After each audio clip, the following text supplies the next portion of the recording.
Hello everyone, welcome back to my channel. So I hope कि आप सभी लोग बहुत अच्छे होंगे और आप अपने एग्जाम की प्रिपरेशन भी बहुत अच्छे से कर रहे होंगे। तो आज की जो हमारी न्यू वीडियो है, इस वीडियो में हम लोग बात करेंगे बीएससी फिफ्थ सेमेस्टर के बॉटनी के यूनिट 3 की क्लास 3 के बारे में, जो कि रिलेटेड है पीसीआर से। ठीक है, पीसीआर क्या होता है? पीसीआर का फुल फॉर्म है पॉलीमरेज चेन रिएक्शन। ठीक है, क्या बोलते हैं इसे? Polymerase chain reaction.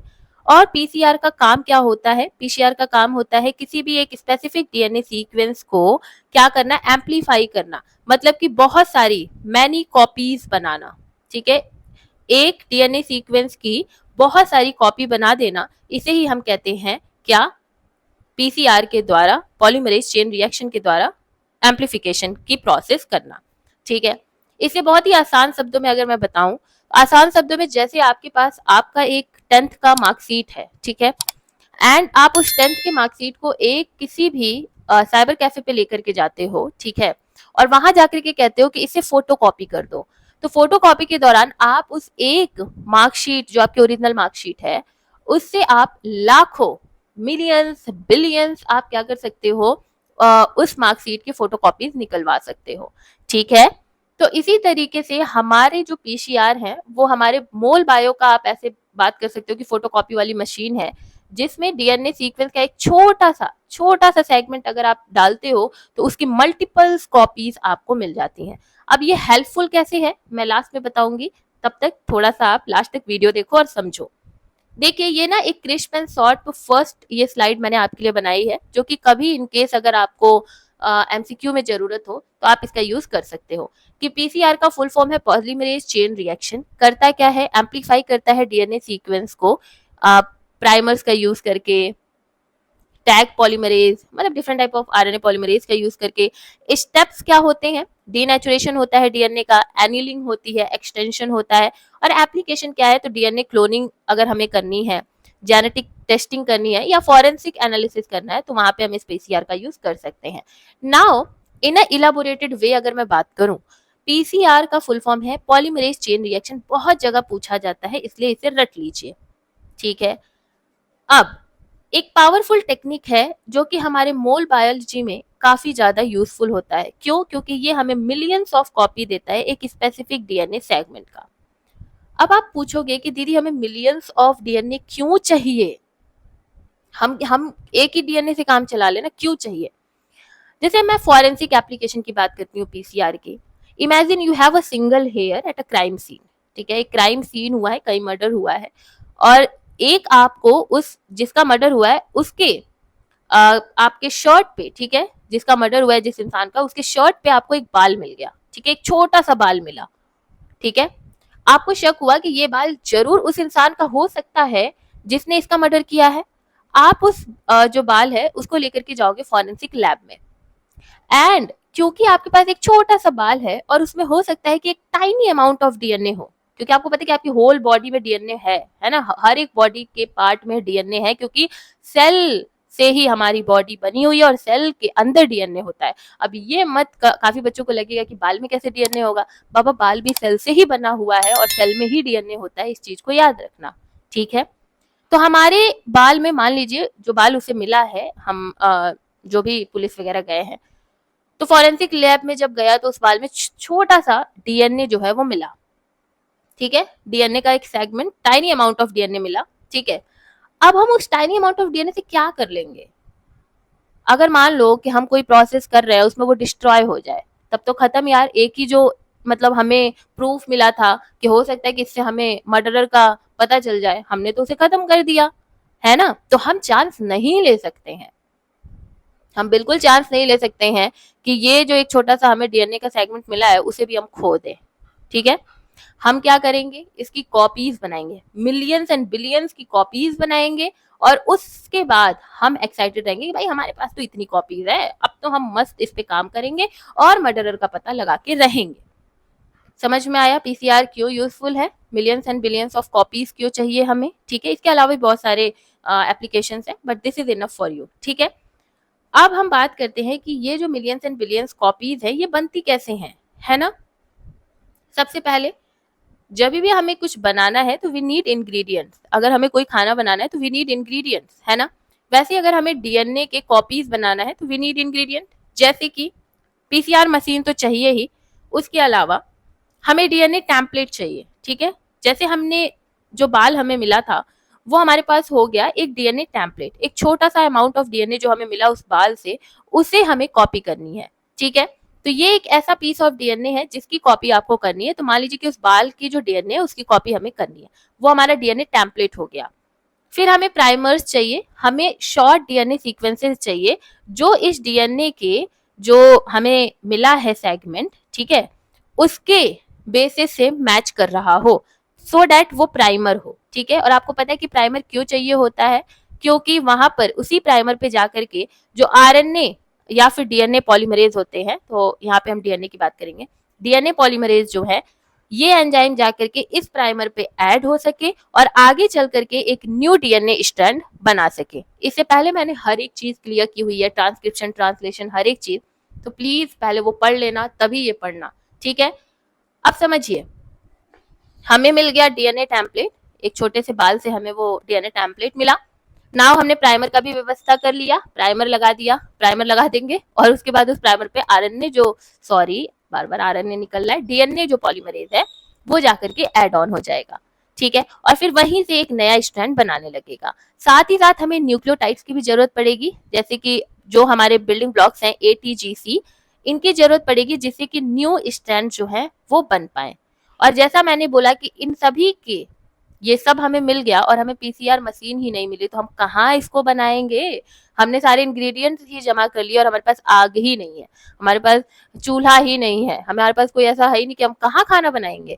वैसे ही अब डीएनए टेम्पलेट मिल गया, प्राइमर मिल गया, डीएनए पॉलीमरेज मिल गया, न्यूक्लियोटाइड मिल गया, ये सारे मिक्सचर्स मिल गए। अब हम क्या करेंगे, इसका पीसीआर मशीन में से डालेंगे, ठीक है।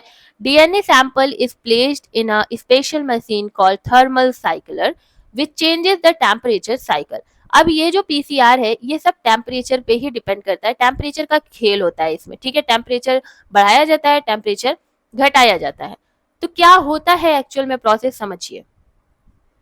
सबसे पहले जो डीएनए है उसकी डीनेचुरेशन की जाती है। डीनेचुरेशन मतलब क्या, कि डबल हेलिकल स्ट्रक्चर जो डीएनए का है उसे हम खोलेंगे, समझ रहे हो। जैसे कि आपके बैग की चेन होती है, चेन है ना, तो वो दो चेन है लेकिन एक एक लाइक होता है ना, दो स्ट्रैंड है लेकिन आपने चेन से उसे क्या किया है, बंद करके एक स्ट्रैंड बना दिया है। वैसे जब आप उसे खोलते जाते हो चेन के माध्यम से, तो वो जो दो चेन्स हैं वो अलग अलग हो जाती हैं, है ना। तो वैसे ही जो हमारा डीएनए है जो कि डबल हेलिकल है, इसे हमें अनवाइंड करना पड़ेगा और उसे इस तरीके से खोलना है। खोलने के लिए हम डीनेचुरेशन की प्रोसेस करेंगे, जिसे हम हीटिंग भी, इस प्रोसेस में हम हीटिंग की ही प्रोसेस करते हैं, ठीक है। क्या करते हैं कि हम जो मशीन है वो डीएनए को हीट करता है 95 टू 96 डिग्री सेल्सियस पे, जिससे जो दोनों स्ट्रैंड होते हैं डीएनए हेलिकल्स के वो सेपरेट हो जाते हैं। जैसा मैंने बताया ना कि लाइक अनजिपिंग अ जिपर, ठीक है, जैसे आप बैग की जो चैन खोलते हो उस तरीके से। फिर एनिलिंग की प्रोसेस में कूलिंग की प्रोसेस करते हैं। पहले हमने हीटिंग किया, फिर हमने कूलिंग किया। हीटिंग में डीनेचुरेशन हुआ डीएनए का, एनिलिंग में क्या होगा, एनील की प्रोसेस होगी। एनील मतलब क्या, कि प्राइमर आकर के जुड़ेगा, ठीक है, समझो। इस प्रोसेस में हम क्या करते हैं, जो टेम्परेचर हमने फर्स्ट प्रोसेस में बढ़ाई थी अब उसे हम घटाते हैं 50 टू 65 डिग्री सेल्सियस तक, जिसकी वजह से जो प्राइमर है वो तुरंत आकर के एक स्पेसिफिक स्पॉट पे हमारे डीएनए स्ट्रैंड के जुड़ जाता है। Getting my point. जैसे मान लो ना, मैं इसे बताती हूँ, एनील की प्रोसेस बताती हूँ। कभी आपने लाई खाई है, लाई, पता नहीं, मुझे नहीं पता कि आपकी जगह पे क्या बोला जाता है। खिचड़ी के टाइम पे लाई बनती है जिसमें गुड़ का उपयोग होता है ना। क्या होता है, गुड़ का उपयोग होता है। होता क्या है कि ये जो गुड़ है, इस गुड़ को, ये गुड़ का एक भेली, भेली आप जानते हो, भेली, हाँ भेली आपकी तरफ हो सकता है बोला जाता हो, और गुड़ भी इसे बोला जाता है, ठीक। अब ये जो गुड़ है इसे हमें क्या करना होता है, इसे हमें पिघला करके एक लिक्विड फॉर्म में करना होता है, सो डैट जो भूजा हो वो इसमें आराम से क्या करे, मिक्स हो जाए और हम एक लाई का प्रिपरेशन कर ले जो हम खिचड़ी में आराम से खाते हैं, है ना। तो हुआ क्या कि हमने एक सॉलिड चीज को हमने लिक्विडिफाइड कर दिया। क्यों, क्योंकि हमें यहाँ पे इंसर्ट करना है इन भूजा को, है ना। अब यहाँ पर सेम कॉन्सेप्ट समझो, मैंने इसी फालतू एग्जाम्पल से मैंने समझा था कि डीनेचुरेशन के टाइम पे हमने डीएनए को इतना हीट किया कि उसके जो डबल हेलिकल स्ट्रक्चर है वो हो गए क्या, सिंगल, मतलब कि अब फ्लूइडिटी आ गई इनमें, ठीक है, ये क्या हो गए, अलग अलग हो गए। अब हम क्या करते हैं, तुरंत उसकी प्रोसेस उस टेम्परेचर को लो कर देते हैं, ठीक है। लो करने के टाइम पे अब क्या होगा ना, यहाँ पर जो प्राइमर है वो काफी आसानी से आके चिपक जाएगा। जैसे यहाँ पे भूजे चिपक जा रहे हैं इस गुड़ से, वैसे ही डीएनए हेलिकल्स पे जो डीएनए का स्ट्रैंड है उस पे आकर के ये जितने भी प्राइमर्स, एक ही प्राइमर होगा, ठीक है, इसी प्राइमर पे क्या होगा आपको पता है, अगला कौन आने वाला है प्राइमर के पास, प्राइमर के पास आएंगे क्या, डीएनए पॉलीमरेज, ठीक है। तो इस तरीके से आप समझ सकते हो भूजा एंड लाई वाला जो कॉन्सेप्ट है उससे। डीनेचुरेशन के टाइम पे हीटिंग हुई, डीएनए डबल हेलिकल से क्या हुआ, सेपरेट हो गया दो स्ट्रैंड्स में। एनेलिंग के दौरान पे टेम्पलेट रीजन जो टेम्पलेट है उस पे आकर के प्राइमर्स जो है वो आसानी से जुड़ गए, ठीक है। याद रखिएगा कि डीनेचुरेशन के टाइम पे टेम्परेचर को हाई करते हैं हम 95 टू 96 डिग्री सेल्सियस, एनेलिंग पे हम 50 टू 65 डिग्री सेल्सियस लोअर कर देते हैं टेम्परेचर को, ठीक है। क्लासिक यहाँ पर आपको एक विजुअलाइजेशन देखने को मिलेगा, ये रहा डीएनए, डीएनए को हमने डीनेचुरेशन किया 5 स्टैंड एंड 3 स्टैंड, ठीक है, 5-3 वाला है। उसके बाद एनेलिंग की प्रोसेस हुई जहां पर प्राइमर जो है देखो दोनों ही स्टैंड पर आकर के जुड़ गए, ठीक है। फिर एक्सटेंशन के टाइम पे डीएनटीपीज, ठीक है। अब हमारा जो नेक्स्ट प्रोसेस है वो है एक्सटेंशन, जिसमें बिल्डिंग की प्रोसेस हम इसे कहते हैं। यहाँ पर अगेन हम टेम्परेचर को बढ़ाएंगे, ठीक है, टेम्परेचर को हम फिर से रेज करेंगे 72 डिग्री सेल्सियस तक। यहाँ डीएनए पॉलीमरेज एंजाइम आकर के एड ऑन हो जाएगा और न्यूक्लियोटाइड टू द प्राइमर एक न्यू स्ट्रैंड जो है वो बनने लगेंगे। एक्सटेंशन में क्या होता है, जो न्यूक्लियोटाइड बेसिस हमने लिए थे ना ATGC, ये आकर के अब एड ऑन होने लगेंगे और न्यू हमारा जो डीएनए का स्ट्रैंड है वो बनने लगेगा। बाद में आप देखोगे कि अब इतने सारे न्यू न्यू बनने लगेंगे। मान लीजिए कि एक पॉलीमर एक बार पीसीआर का यूज करने पे हमें एक डीएनए जो हमने डाला है, एक डीएनए मतलब क्या कि दो स्ट्रैंड, ठीक है, याद रखना। मान लो कि हमने एक डीएनए डाला, तो पीसीआर मशीन में हमने डाला, तो ये भाई दो डीएनए स्ट्रैंड में टूट गए ना डीनेचुरेशन के टाइम पे, ठीक है। फिर यहाँ पर आया प्राइमर, प्राइमर पे आकर के फिर जुड़ेंगे क्या, हमारे डीएनए पॉलीमरेज, और फिर इनकी क्या होगी, आगे चल करके स्ट्रैंड का फॉर्मेशन होगा, जो न्यूक्लियोटाइड्स हैं वो भी आकर के यहाँ पर एड ऑन हो जाएंगे, जैसे कि आप डीएनटीपीस कह रहे हो, ठीक है, नाइट्रोजनस बेसेस, ये आकर के एड ऑन होंगे और अब आगे चल करके आपको डीएनए का स्ट्रैंड मिलेगा जो कि 1 2 3 4, तो एक बार में हमें 4 मिल रहा है। वैसे ही जब आप 4 डाल दोगे तो सोचो कि आपको कितना मिलेगा, है ना, 4 के बाद 16 हो सकता है, 32 हो सकता है, ऐसे करके आप मिलियंस एंड बिलियंस आप उस एक छोटे से डीएनए सेगमेंट्स की कॉपीज बना सकते हो। तो इसी जो प्रोसेस चली है डीनेचुरेशन, एनीलिंग, एक्सटेंशन की, इसे आप क्या करो, रिपीट करते जाओ 20 to 40 टाइम और ये डबल करता जाएगा आपके डीएनए को और फिर आपको मिल जाएगा मिलियंस ऑफ कॉपीज। कहाँ कहाँ यूजफुल है ये, तो यूजफुल आप देखते हो कि पीसीआर मेडिकल डायग्नोसिस, कोई वायरस या बैक्टीरिया को डिटेक्ट करना हो, जैसे कि कोविड-19 टेस्ट में, तो हम उस बैक्टीरिया के